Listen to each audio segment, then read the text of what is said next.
Okay, so your guess is as good as mine whether all of this is actually going to fit, as well as 3 of these connectors that need to go somewhere.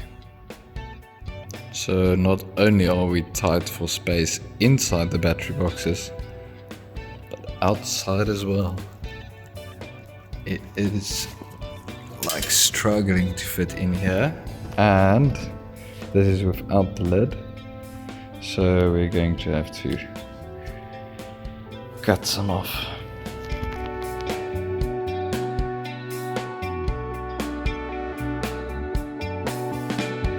Okay, it is 2 a.m. on a Monday morning and we're doing measurements. More specifically, measurements for the base plate that is going to sit right here at the front on top of the existing structure where the fuel tank was. Firstly, to cover the hole left by the fuel tank that obviously got removed, and then secondly to form a base for the front battery box.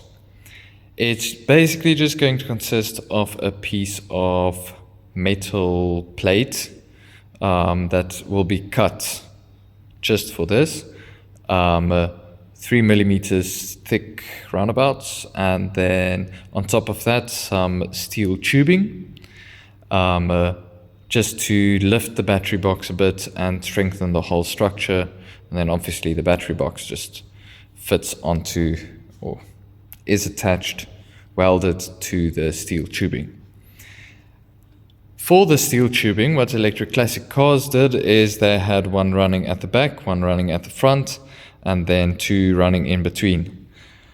I'm not going to have one running at the front because then it will cover this piece, and what I might want to do is I think I'm going to put the battery, the low voltage battery, right here. So that means I want as much space as I can have right here.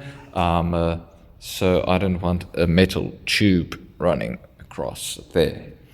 So that just means one metal tube running there right at the back, and then one from this bolt upwards, from that bolt upwards.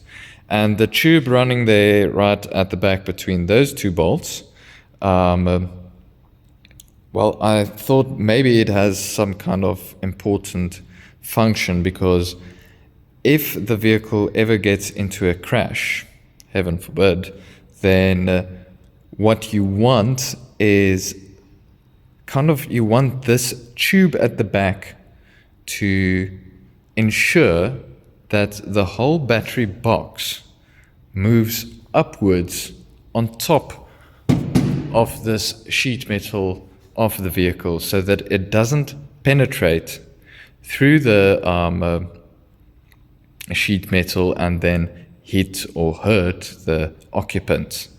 So that's why I thought, well, rather be safe than sorry, and just have your tube running at the back there, as well as the tubes coming from the front upwards.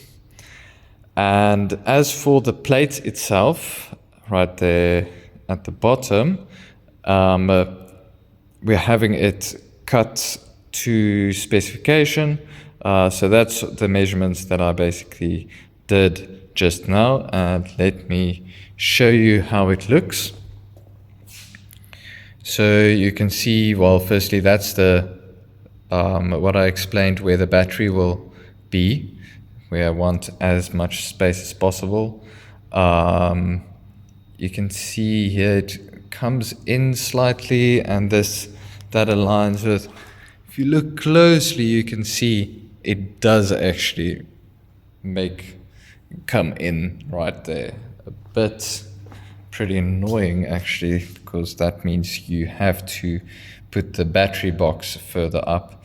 Anyways, and then these holes, gaps that I'm putting in there, is actually to weld the tubes once it's attached to the battery box, to weld it onto the plate itself, because you won't be able to get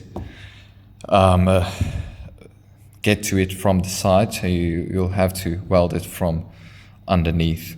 And then the battery box and this steel plate will basically just be one piece that you remove or insert on the car. And that's about it. I'm hoping to get this to the people who will cut it for me later today, and then we'll see how good of a job I did measuring all of this stuff. Thanks for